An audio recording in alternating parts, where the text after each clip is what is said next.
क्या आप मुझे समझा सकते हैं कि भारत में इतने सारे लोग शाकाहारी क्यों हैं?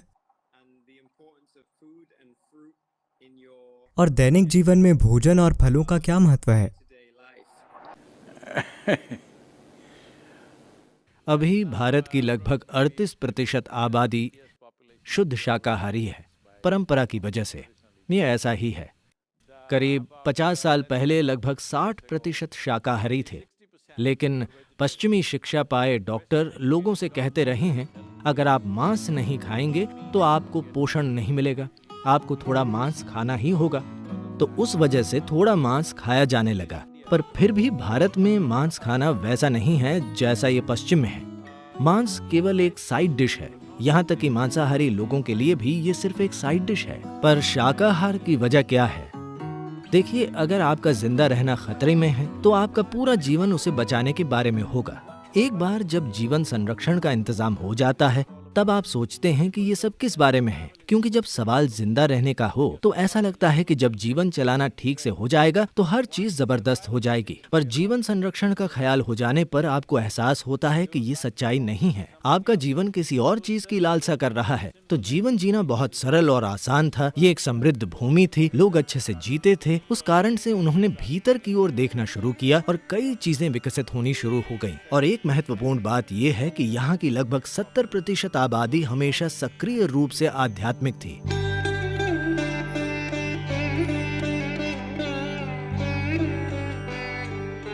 भीतर मुड़ना जीवन का एक महत्वपूर्ण हिस्सा था। इस वजह से जब वे भीतर की ओर मुड़े तो उन्हें एहसास हुआ कि वे जो खाते हैं उससे फर्क पड़ता है। यदि आप सिर्फ ताकतवर बनना चाहते हैं तो बहुत सारा मांस खाकर मांसपेशियां विकसित कर सकते हैं और एक दूसरे से लड़ सकते हैं। पर अगर आप ये देख रहे हैं कि जीवन के प्रति संवेदनशील कैसे बने, जिसे सामान्य बोध माना जाता है, उससे परे की चीजों का बोध कैसे करें, तब आप सिस्टम में जो खाना डालते हैं वो बहुत महत्वपूर्ण हो जाता है।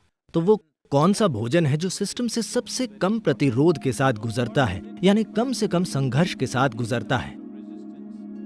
तो इसे समझने के लिए आइए इसे ऐसे देखते हैं। जैसे मिसाल के लिए, अगर आप कच्चा मांस खाते हैं तो मांसाहारी जानवरों की तुलना में मानव सिस्टम में, सारे मांसाहारी जानवरों में आहार नली की लंबाई उनके शरीर की लंबाई की लगभग बस 3 गुना होती है। सभी शाकाहारी जीवों की आहार नली की लंबाई शरीर की लंबाई से 5 से 6 गुना तक होती है। तो एक इंसान में ये 24 से 28 या 30 फीट के बीच हो सकती है, जो हमारे शरीर की लंबाई का लगभग 5 से 6 गुना है। इस किस्म की आहार नली में अगर आप मांस डालते हैं तो ये बहुत ही धीरे धीरे आगे बढ़ेगा। It will travel through this very, very slowly, approximately. कच्चे मांस को सिस्टम से गुजरने में करीब 70 से 72 घंटे लगेंगे।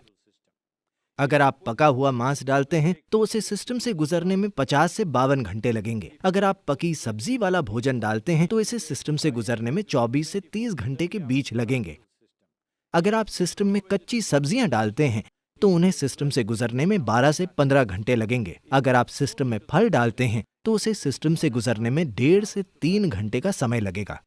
तो हमने ये पहचानना शुरू किया कि वो कौन सा भोजन है जिससे शरीर में कम से कम मल बनता है, कम से कम अशुद्धियां बनती हैं और जो सिस्टम से बहुत शीघ्रता से गुजरता है। क्योंकि योग में ये एक महत्वपूर्ण चीज है। हम सब अभी भी इन चीजों का ख्याल रखते हैं कि अगर हम कुछ खाते हैं तो 2.5 घंटे में हमें भूख लगनी चाहिए, हमारा पेट खाली हो जाना चाहिए, पर हम खाते नहीं हैं। पेट खाली है पर हम ऊर्जावान हैं तो हम खाते नहीं हैं। तो आमतौर पर यहाँ योगा केंद्र में हर कोई सिर्फ 2 बार खाता है। पहला सुबह 10 बजे, दूसरा शाम को 7 बजे। बस मैं ज्यादातर दिनों में सिर्फ 1 बार खाता हूँ। अगर मैं यात्रा कर रहा हूँ तो शायद थोड़ा ज्यादा खाता हूँ, पर आमतौर पर घर पर मैं 1 ही बार खाता हूँ। सुबह या शाम में? तो वो एक भोजन आप कब करते हैं? आमतौर पर मैं शाम के 4:30 से 5 बजे खाता हूँ, जो मुझे पूरे 24 घंटे चालू रखता है। ये कोई नियम नहीं है, बात बस इतनी है कि जरूरत इतनी है।